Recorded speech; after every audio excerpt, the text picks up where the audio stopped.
Dan Hooker was weighing in on his fight coming with Michael Chandler, and Hooker shared his perspective, which I found to be very interesting. He was saying that his own mindset and the way he views the induction into the UFC of Michael Chandler, former Bellator champion, is like the UFC has a new toy, and they've spent a whole bunch of money on their new toy, and they want that toy to play, but he's going to come in, he's going to break that toy within the first 5 minutes. Okay.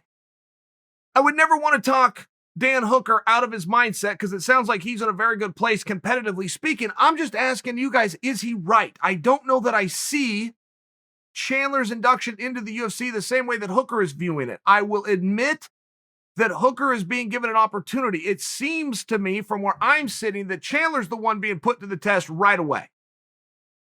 Hey, Chandler, let me explain how things work over here. Whether it was Ronda Rousey, Hector Lombard, or Tyron Woodley, when we bring in a star from a different organization, we will put them on the fast path to main event status. Sometimes it works out and sometimes it doesn't.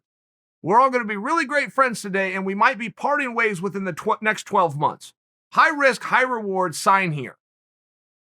I mean, that's how I would view it. Is Chandler good enough within this division to go all the way to the top? I stand of the school of mind of yes, he is. Does the buck stop at Dan Hooker for absolutely everybody? Yes, it does.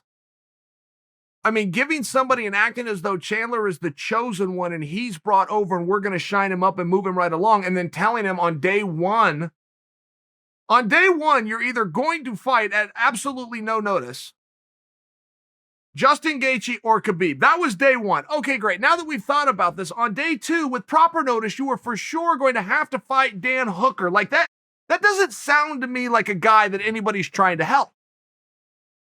I don't argue anybody's trying to hurt him. This is just the way that it is. But you were brought over here for main event opportunities and main event status. And to get that way, you're going to have to take it from somebody else. All chips are in. You want to be champion? Go ahead. Take the damn thing off the current champion. You want to be a headliner? Great. That means you got to take that from somebody. There's only one headlining spot. You want to be a co-main eventer? Okay, great. We got a bunch of co-main event guys. Go take it from one of them.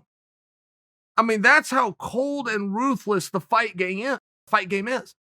Chandler is walking in right on a huge card to co-main event status against a guy in Dan Hooker who has not been less than a co-main event in 3 years.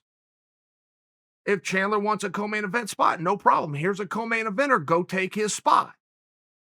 I don't think anybody's looking out for Michael Chandler. I will tell you that. I don't think there's anything wrong with Hooker thinking that the new kid in class is all of a sudden going to be the cool kid in class and him wanting to get the teacher's attention. I don't think anybody's doing anything wrong here. I'm just not sure from an outsider's view where I sit.